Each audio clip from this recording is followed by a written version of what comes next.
jërë ngeen jëf mbokki internet yi nuyu nañ leen bu baax ziar leen amaat nañu mbégte del si ànd ak yéen comme niñ koy defee tous les jours seen bi bu fekkee gën nga ci seen bi aboneel nga bës cloche notification bi waaye itam nga partagé ko ba ñeneen mën ci daal di jot dañuy dikkaat ak yéen ci li gën a fës ci xibaar yi ni ki tey jii di samedi yamook 16 mai 2026 dañu daal di dikkaat ak yéen ci li nga xamante ni nag moo daal di gën a fës li gën a fës dañ koy daal di dooree ak rencontre bi nga xamante ni kii di président bu parti Pastef di Ousmane Sonko doon na ko amal ni ki démb foofa ca cité kër góor gi yamook le 15 mai 2026 ba 18h jotee mu nekk ab rencontre boo xamante ni ko daal tuddee réunion ak ñi nga xamante moo di état major bu Pastef daal la daal di dajale ngir waxtaan ak ñoom bi lépp waxtaan nag daal dinay jur ay polémique ci penc mi balay loolu nag dañuy daal di dikk ci ñi nga xamante ni daal nañu teewe bi lépp waxtaan gannaaw ba nga xamante ni moom mii di njiitul Pastef di Ousmane Sonko daal dinay wootee réunion bi ni ki démb 15 mai 2026 ba 18h jotee foofa ca cité kër góor gi ci teewaayu état major bi buñ ko xëyee mooy El Malick Ndiaye président bu Assemblée nationale Birame Souleye Diop ministre du pétrole Yassine Fall ministre de la justice Daouda Ngom ministre bi nga xam moom lañ dénk wàllum enseignement supérieur Abbas Fall di maire bu Dakar Ayib Daffé nekk président du parlementaire bu Pastef ñoom ñi le daal ñoo daal di teewe bi la waxtaan ba nag nekk waxtaan boo xamante nag ñu bari ci médias yi daat nañu koy daal nañ cay addu kenn ku nekk nañ ci àddoo ndax waxtaan la huis clos mën nañ ko jàppe ne amul benn presse boo xamante daal di woon nañ cay teew waaye ginnaaw loolu nag waxtaan boobu mu daal di juree ay coow daañ ñëw ci yeneen polémique yi nga xamante ni daat na cay juddu ginnaaw waxtaan bi ndax ñoom nag la ñu daan waxtaane bu ñu sukkandikoo ci kii di El Malick Ndiaye moom nag nee na ab simple réunion la rek boo xamante ni rek dañ doon ci liggéey ngir nag xool yan accès lañ war a teg ngir daal di amal li nga xam moo di ab cohésion interne ak orientation yi nga xam ñu ngi koy fas yéene amal muy orientation stratégique ñeel li nga xamante ni moo di seen parti bii di Pastef nga xam ngeen ne le 6 juin bii ñu daal di jëm ca la ñu fas yéene amal seen ab congrès waral nag ñoom ñu koy waajal di xool yan stratégie la ñu war a teg daal ngir mën a réussir lii la waaye itam ngir mën a indi ay preuve ci ñeel li nga xam moo di parti bii di Pastef ginnaaw loolu nag daan nañ ci dégg ay coow yu bari wala ay addu yu bari ndax ku ci mel ni Madiambal Diagne moom nag daal na ci réagir la mu daal di xamle mooy kii di premier ministre Ousmane Sonko daal dafa bëggoon a démissionné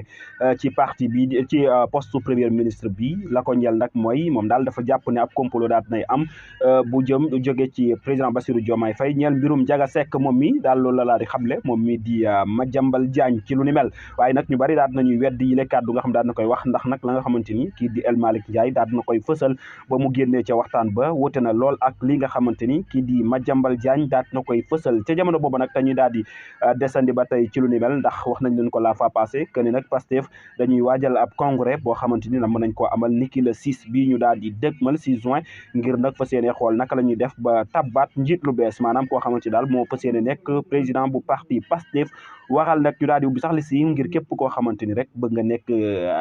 candidat ci yile congrès nga daal di teel a inscrire waaye nag képp kuy nekk candidat daal da ngay yor benn poste de responsabilité boo xamante ni daal ràññee nañu ko ci parti bi ngir nga mën a bokk ci li nga xamante ni moo di candidat yi xëccoo ngir jiite parti bi di Pastef dañu daal di des ci leneen ba tey ci coow li nga xamante ni itam daal dinay des ci loi L29 L30 bu code électoral bi nga xamante ni daal dinay jur coow ay fan a ngi nii wax mën nañ ne depuis le 28 avril 2025 bi nga xam 2026 bi nga xamante ni Assemblée nationale daal dinay adopté proposition bu loi N11 2026 modifiant les articles L29 ak L30 bi nga xamante ni nag bañ ko daal di amalee lu toll ci 128 voix pour ak 11 contre ñoo daal di koy voté te jamono boobu nag bi lépp loi nekk loi boo xamante ne daal doon koy ñi ko porté mooy groupe parlementaire bu Pastef ñoom daal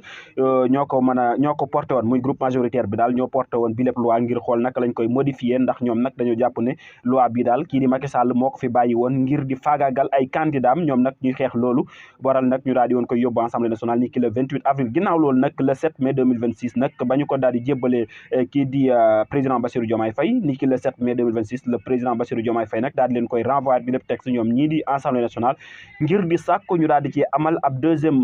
lecture boo xamante ni daal daañu ko ci amal ngir ñu modifier officiellement li nga xamante ni moo di ñaari version yu divergente yi nga xamante ni daal dinañ ko ci nemmeeku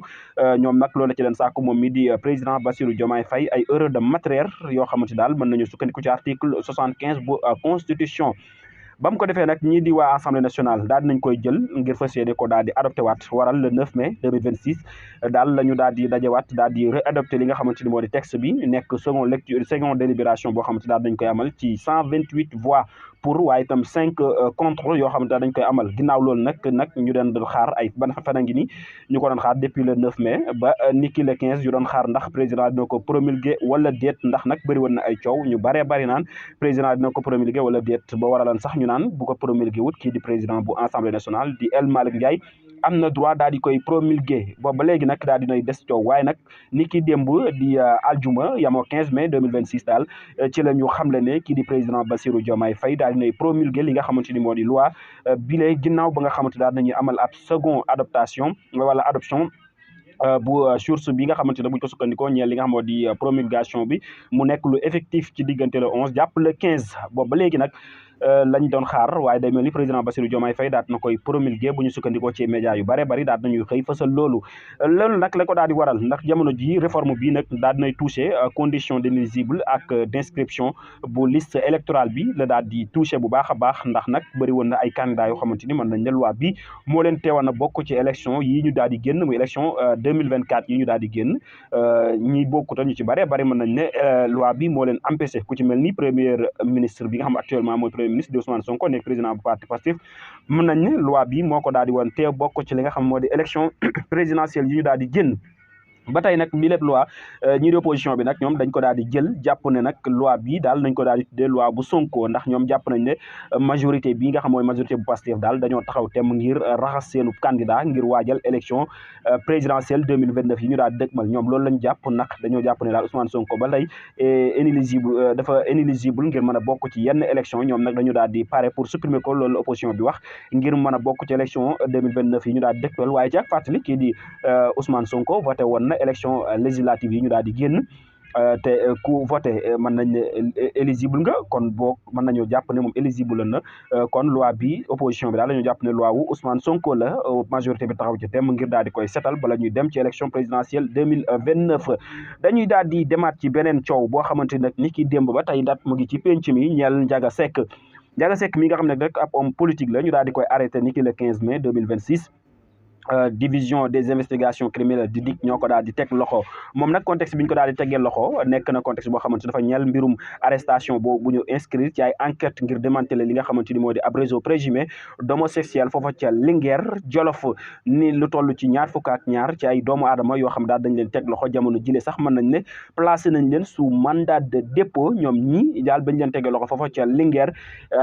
ni ki démb di le 15 mai 2026 daal lañ leen jàppee foofa ca Linguère Jolof lañ leen tegee loxo daal di leen di placé sous mandat de dépôt ñu nekk ab présumé réseau présumé d'homosexuel ba tey dañu daal di des nag ci mbirum Ndiaga Seck nag moom ñu gën ko xam Ndiaga Seck waaye turam dëgg nag nekk Matar Ndiaga Seck ay atam toll ci 58 ans maanaam juróom fukki at ak benn la daal di am moom mu nekk ab acteur politique waaye itam mu daal di coupable mu nekk comptable de profession mu nekk originaire boo xamante ni nag foofa ca Ziguinchor dal dëkk moom mi di Matar Ndiaga Seck ñu gën koo xam ci Ndiaga Seck nekk ab homme politique nekk ab acteur politique nekk ab comptable de profession waaye itam dëkk foofa ca Ziguinchor moom nag daal nañ koy cité ki ko cité nag mooy Ahmed Lamine Dia moom mi nga xam daal nañ koy teg loxo ci mbirum borom ñaari tur yi ginnaaw bañ ko tegee loxo nag moom ab audition biñ ko daan amal biñ koy audition daal moom daal ci la daal di xamle bu ñu sukkandikoo ci PV yi moom mi daal di Ahmadou Lamine Dia moom la mu xamle daal mooy daal dafa am relation ak ki nga xamante ni daal moo di Ndiaga Seck ab relation sexuelle moom nag daal dinay joxe mbooleem ay photo ak ay échange yoo xamante ni daal dina koy am ak kii di Ndiaga Seck daal dina koy jébbal ñi nga xamante ni ñoo di enquêteurs yi moom mii di Ahmadou Lamine Dia daal dina jébbal mbooleem photo ak échange yoo xamante ni daal dina koy am ak digganteem ak kii di Ndiaga Seck daal dina koy jébbal enquêteurs yi ci jamono ji nag ñii di enquêteurs yi moom daal dinañuy réunir mbooleem preuve yoo xamante ni daal preuve yu concordante la yoo xamante ni daal dinay wane motif ngir ñu daal di interpeller ki nga xamante ni nag moo di Ndiaga Seck ci lu ni mel moom nag daal dañ koy jàpp ngir ay faits présumés d'acte contre nature lañ ko daal di jàppee association de malfaiteurs incitation à la débauche waaye itam transmission volontaire du VIH yi la daal la ñuy daal di toppee kii nga xamante ni nag moo di Matar Ndiaga Seck ñu gën koo xam ci Ndiaga Seck dëkk foofa ca Ziguinchor moom nag ginnaaw bañ ko daal di tegee loxo daal lii de ci ay charge wala ci ay daan daal la ñu jàpp ne moom mi daal lii lañ koy toppee ginnaaw ba nga xamante ni enquêteurs yi daat nañu regroupé mbooleem information yoo xamante wala mbooleem preuve yoo xamante daal concerne na kii di Ndiaga Seck ci lañ ko door a tegee loxo kon mel daal ñii di enquêteurs yi moom duñu daw di jàpp kenn te amuñu benn preuve boo xamante ni leer na leen naññ ne kii laale na ci yëf yi ñu doog lay teg loxo kon kii di Ndiaga Seck daal mën nañu jàpp ne jamono ji ñuy wax ak yéen daat nañ koy teg loxo moom ci mbirum borom ñaari tur yi jamono ji ñuy àddoo ci li gën a fës ci bés bi moom Ndiaga Seck dak nañ jàpp ne jamono ji daat nay tey teg loxo bu ñu sukkandikoo ci enquêteurs yi nga xam ne daal dañuy xamle ne Ndiaga Seck daal lañ ko daal tegee loxo lu leer la waaye tam ay preuve yoo xam ne daal dañ koy téye donc di ko interpeller ci lu ni mel gannaaw ba nga xamante ni kii di Ahmadou Lamine Dia daat na koy tudd jàpp ne moom mi daal amoon nañu ay relation sexuelle waaye itam amoon nañu ay échange yoo xamante ni ak ay photo yu mu daal di jébbal enquêteurs yi bañ mën caa sukkandiku ngir daal di teg loxo kii nga xamante ni moo di Ndiaga Seck tudd Matar Ndiaga Seck ñu gën koo xam ci Ndiaga Seck nekk ab politique waaye itam nekk ab comptable professionnel dëkk foofu ca Ziguinchor ñu ngi leen di jaajëfal bu baax di leen sant bu baax di leen gërëm amoon mbégte ànd ak yéen ci xibaar yi bu fekkee gan nga seen bi abonné nga bës cloche notification bi waaye itam nga partagé ko ba ñeneen mën ci daal di jot daañu dikkaat ak yéen ci yeneen xibaar jërë ngeen jëf